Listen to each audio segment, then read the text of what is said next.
Hey friends, welcome back to Homestead on a Prayer. Today we're going to make another super easy and delicious sourdough recipe. This one's going to be a sourdough discard recipe, which means that we are also going to be using commercial yeast, and it's going to be so easy because we're using commercial yeast as well. It's going to rise really quickly, which makes it a much faster recipe than a lot of the traditional sourdough recipes. Now, I've showed you guys my favorite recipe for quick and easy sourdough discard bread, which is so good. I make that at least once a week. My kids love it. Today, we're going to be taking that same recipe and we're going to be doing a little variation of it. We are going to be making sourdough discard cheddar bread. So the basic recipe starts off the same, and I'm going to show you how we incorporate cheddar into this bread to make it extra delicious.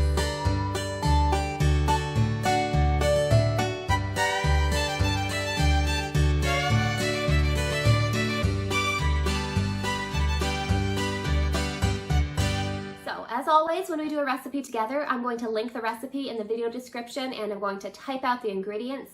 So you don't need to worry about writing everything down as we make this recipe together. Just kind of follow along, enjoy the process, and then if you decide that this recipe sounds great and you want to make it too, go ahead and click on the link that I'm going to leave in the video description. So for now, let's come on over to the counter, start measuring out our ingredients, and get started with this delicious and easy bread. All right, so we're going to do this bread by weight, which means you're going to need a kitchen scale. So I'm just going to set my bowl on the scale. I'm going to turn this on. And then I just want to make sure that it's set to grams. Right now it's set to ounces. So I'm just going to adjust it to grams. So now it says 0 grams. So the first ingredient that you're going to need is some sourdough starter. So since this is a discard recipe, it's not relying on the starter as much to help it rise, which means that your starter does not need to be freshly fed. So this is a great way to use up some of that discard that you kind of accumulate from always feeding your sourdough starter. It is completely fine to use fed sourdough starter too. Your bread might get a little extra oomph and rise a little bit higher that way. My starter is actually fed, so I might get a little bit of a higher rise, but this works completely fine either way. So whatever you have on hand, go ahead and use that. So into our bowl down here, we are going to measure out 100 grams of sourdough starter. So I'm just going to slowly pour this in and watch the scale. And if you go a little bit over, that's fine. See, I went a little bit over there, and that's fine. I honestly always pretty much go a little bit over. Now, to our 100 grams of sourdough starter, we are going to add 7 grams of yeast. I have here instant yeast. Active dry yeast would be fine too. So I'm just going to slowly spoon this in. Okay, so I forgot to reset my scale to 0 after I added the sourdough starter. It was at 120 grams after sourdough starter. So now that I've added my 7 grams of yeast, we have 127. So we're going to go ahead and zero that out right now so I don't forget again. So let's set our yeast to the side. Next, we're going to need salt. We're going to need 10 grams of salt. So you can just measure that. I'm just using this measuring spoon because it's easier to make sure that I don't pour way too much salt. But we're really going by weight here, not by volume. All right, so 10 grams of salt. So the next ingredient that you're going to need is flour. I'm going to be using all-purpose flour because that's what I happen to have right now.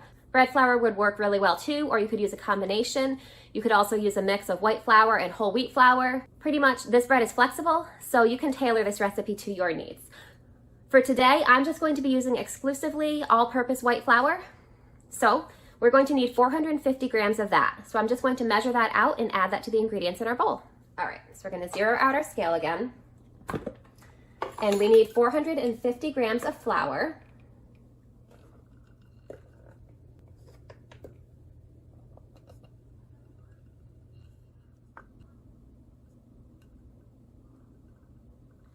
Again, if you go over by a couple grams, it's fine. This recipe is pretty flexible. I find it's pretty forgiving.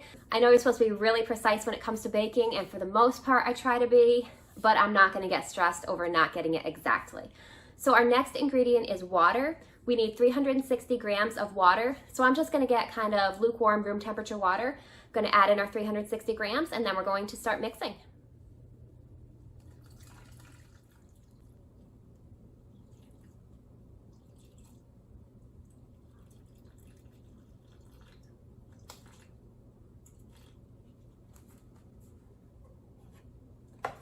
All right. So we're all set with our scale. The last ingredient that you're going to need is some shredded cheddar cheese. This is kind of done to taste. I don't really measure this and I definitely don't weigh it. I just kind of throw a handful in, and if it looks like a good amount, then that's what we go with.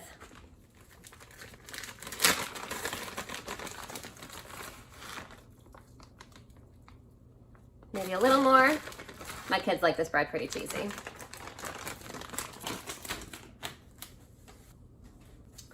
All right, so we're just gonna go ahead and mix this up. Normally I use a wooden spoon to mix this, but all the wooden spoons in my house are dirty today. So we're going to use our little jar spatula, and that should do the trick just fine.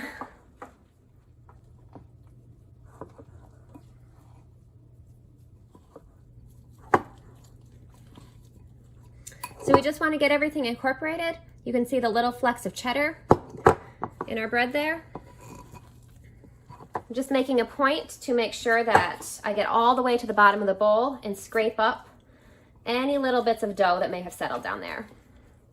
Now our sourdough starter, remember, was the first ingredient that we added. So we want to get all the way down and make sure that that's incorporated.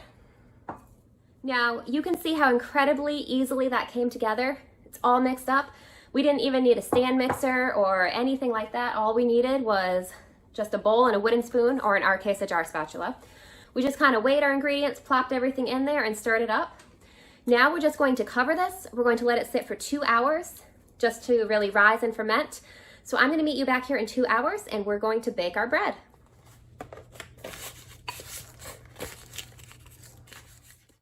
So our bread's been rising for a couple hours now. It's ready to shape our bread loaf, and then we're going to prep it to get it in the oven. So let's take a look at how much it's risen. So this has risen a lot. You can see it's pretty much to the top of the bowl. So to shape this bread, I've laid out a piece of parchment paper. We're going to very generously sprinkle this parchment paper with some flour. This is a really sticky bread dough, and if you're not really generous with the flour, you're going to end up with bread all over your hands and all over the parchment paper. It's gonna kind of be a mess. So you can see I'm pretty generous with the flour. So now we're going to take our bread. Remember, this is a really loose, sticky dough. We're just gonna kind of pour it on top of the flour, and then we're going to shape it.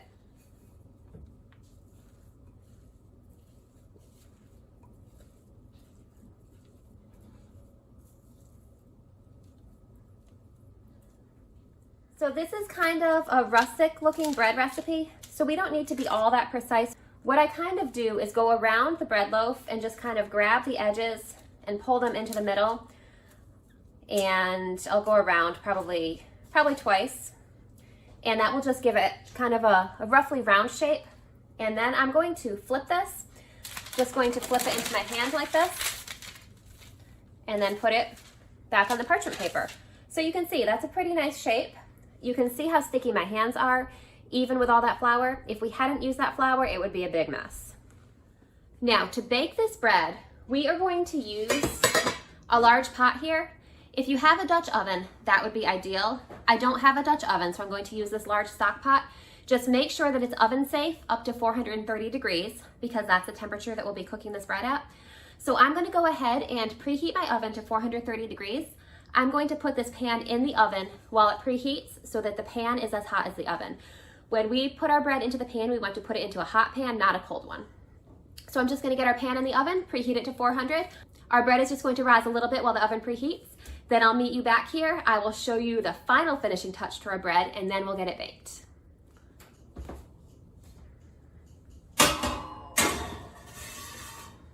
Okay, so our oven just finished preheating. Our bread is finished rising. So now I'm going to bring you over to our bread. We're going to put the finishing touch on it, and then it is time to get it in the oven and bake it. So you can see that our bread has risen and expanded quite a bit just in the amount of time it took to preheat the oven. So now we need to put the final finishing touch on this bread, which is, in my opinion, what takes this bread from good to amazing. And that is that we are going to sprinkle pretty generously. We're going to sprinkle some cheddar cheese on top of the bread. This is going to give it a delicious cheddary crust.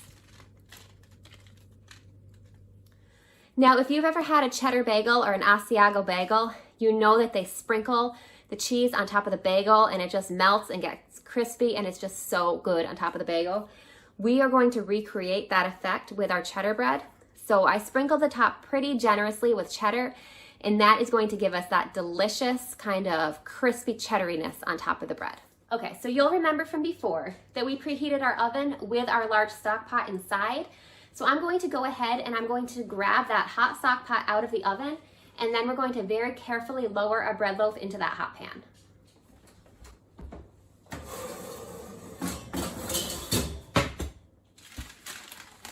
Now, you just want to be really careful not to let your hands touch the sides of this pan because they are blazing hot. So we're going to put our lid on this. This is going to trap the steam, which is going to lead to a really good rise and a nice crispy crust for our bread.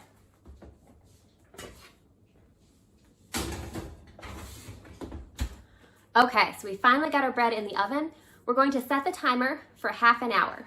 When the timer goes off, our bread is not done cooking yet. It's going to stay in the oven for a little bit longer, but what we're going to do is just take the lid off of our pan.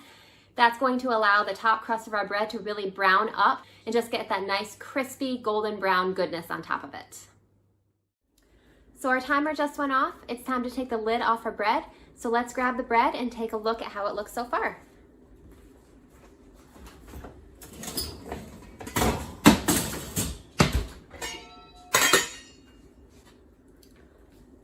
So that's what it looks like so far. You can see the cheese is nicely melted. Our bread has expanded and is cooking nicely, but the top is not browned. So we're gonna put it back in the oven for 12 minutes without the lid. I usually end up leaving it in there for about 15, but I started off at 12 minutes. And that will get the cheese on top nice and crispy. It'll get the crust nice and crispy, and then it should be ready to take out. So I'll meet you back here in 12 to 15 minutes. All right, so I just pulled our bread out of the oven. So take a look, you can see it's nice and browned and crispy on top. That cheese really got crispy. So we're going to pull it out of this pan and set it on my cooling rack to cool. And then we're going to have to wait at least an hour before cutting into it. Preferably a couple hours gives you the best texture in your bread. This is where baking on the parchment really helps. It kind of gives you something to grab to pull the bread out.